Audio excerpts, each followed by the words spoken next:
Hello and welcome to Python Fundamentals course.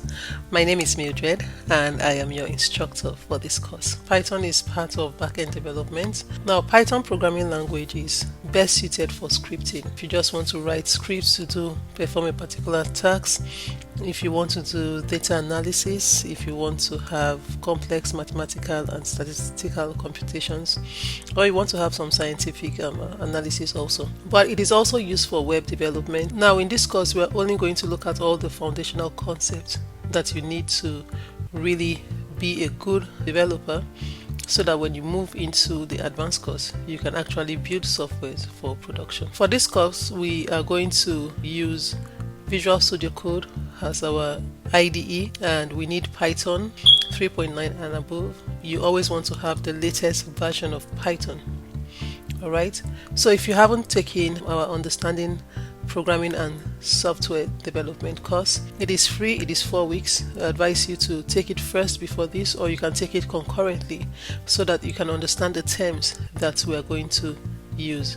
One thing we aim to do these 8 weeks of your Python fundamental course is that you are able to write efficient Python code, and then you also have that confidence to explore real-world projects. And we want to teach you particularly how to build microservices and APIs in the advanced course. So now we've gotten the introduction out of the way, let's get started. So for us to start coding, download Python. So when you go to python.org, you download the latest for your operating system. So if you're a Windows user, you're going to see download for Windows here, and you click on the latest version that exists, download it and install.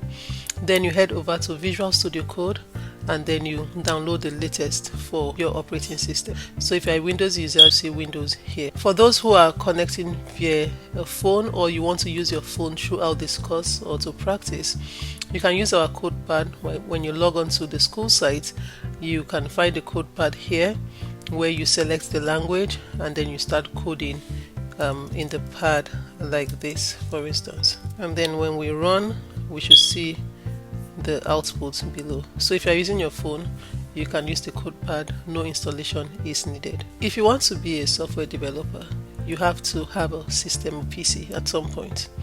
For the fundamental courses, you can actually work around not having a PC, but you need a PC to be serious and delve into software development. So we're going to start by introducing Python, since we've gotten the installation out of the way, and we're going to look at all of the syntax and the basic introductory topics that we need to understand first. Now, if you have taken the Understanding Programming and Software Development course, you will know that file extensions are very important. Every programming language has an extension for the file.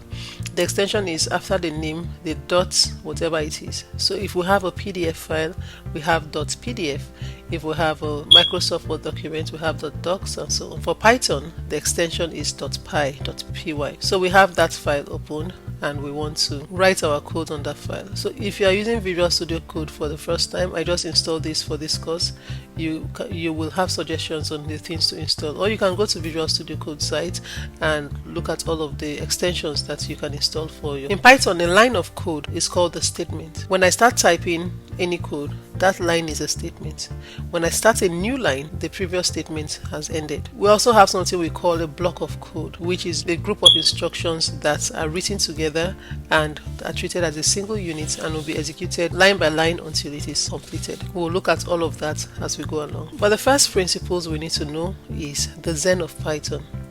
If you type import this and you run, it's going to give you all of the Zen of Python, which will tell you how to write your code and feel comfortable with the code that you have written. So we have beautiful is better than ugly, explicit is better than implicit. This is something you always want to read. You want to type import this and read this. It will guide you into writing your programs, evaluating yourself to see if your code you've written is actually the best way you can write your code. Now, if you take the Foundations of Software Development course, is where we deal with data structure and algorithm, and we look at how we optimize code in that course. So let's look at the basic concept in Python. When we want to write in programming, it's always advisable to leave a comment or note on that file for other people, because you always work in a team, to know what it is that you are thinking, what you are doing, references, the name of the author. Let's say, for instance, I want to write something. I'll put a hash sign, which means that this is a comment I'm leaving. It is not part of the code. We don't want the interpreter to run this, or is not part of anything that should be executed in the program. Let's say I want to write Python introduction. When you use a hash like this, it's called a single line. But if I want to write something that is long, that spans over a line, I can use my 3 quotes like this. So between the start and end quotes, I will type everything I want to type. Maybe I want to write author, I want to write description, I want to write references. This is a multi-line comment. So anytime you write your code, you want to write this, or you want to write to do, and you're leaving notes to other developers or other programmers that are going to look at this. You always write a comment at the start of your file, in between your code, and the end of a line of code. Every time you use a hash sign, you are writing a single line comment. The comment ends at the end of that line. Anytime you use 3 quotes like this, you can use single or double quotes. Double quote is the standard, and when you use double quotes like this, you are writing a comment that will span multiple lines, and you want all those multiple lines to be excluded from execution. So now that we understand this basic concept, we are going to come back in the next lesson and look at what variables are in Python.